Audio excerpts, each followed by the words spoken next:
Pemirsa, setelah meninjau kondisi listrik di beberapa pulau, Gubernur Kepulauan Riau Ansar Ahmad menyambangi kantor PLN Tanjung Pinang. Kedatangan Ansar itu guna membahas program Kepriterang dan CSR perusahaan untuk kesejahteraan masyarakat. Gubernur Kepulauan Riau Ansar Ahmad langsung menyambangi kantor PLN Tanjung Pinang usai meresmikan listrik masuk desa di beberapa pulau di Kecamatan Belakang Padang, Batam. Kunjungan ke PLN Tanjung Pinang merupakan tindak lanjut dari rencana Gubernur untuk mempercepat tuntasnya program Kepriterang. Pemerintah Provinsi Kepulauan Riau kedepannya mau membahas untuk pulau-pulau besar yang belum masuk listrik agar secepatnya masuk listrik.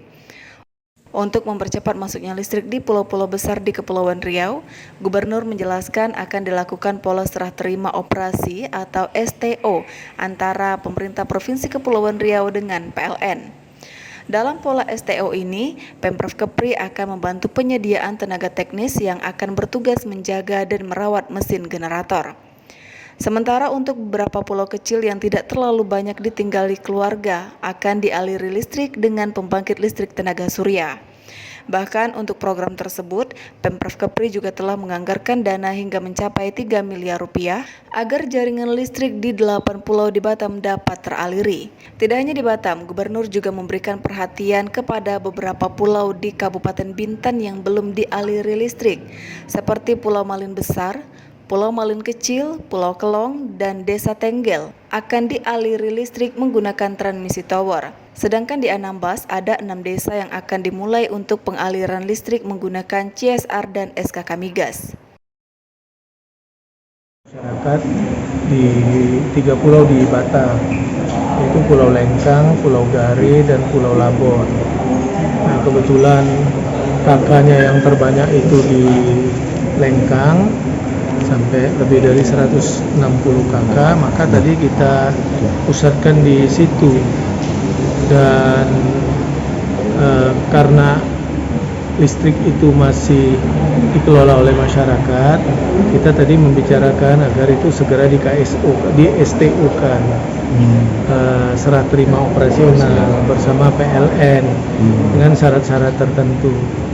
Nah, mungkin problem PLN berkaitan dengan tenaga operatornya. Saya kira kan sejauh bisa kita bantu, kita sementara bisa bantu tenaga operatornya dengan APBD lah gitu ya.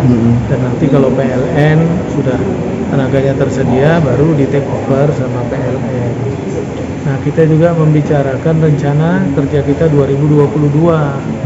Nah, rencana kita kan ada 11 pulau besar di Batam nanti yang akan kita lengkapi generator listrik oleh pemerintah sebagian besar, 8 pulau, rencana 3 pulau oleh PLN.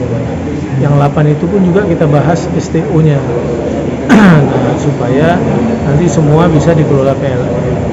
Selanjutnya kita juga membahas beberapa CSR yang ke depan akan kita dorong. Program Kepriterang menjadi prioritas utama pemerintah Provinsi Kepulauan Riau untuk memberikan dukungan pada program Nawacita yang digagas Presiden Jokowi untuk membangun Indonesia mulai dari desa-desa terpencil dan terluar. Sementara itu, manajer UP3 PLN Tanjung Pinang Yusra Helmi mengatakan PLN siap memberikan dukungan terhadap program pengaliran listrik ke pulau-pulau yang terus digesa oleh Gubernur Kepulauan Riau. Mudah-mudahan kami berharap juga semua yang kita rencanakan dengan di pemerintahan provinsi bisa berjalan dengan lancar sesuai dengan target tenggat waktu yang sudah ditentukan. Artinya kita dukung program dari pemerintah ini? Ya, insya Allah kita dukung benar.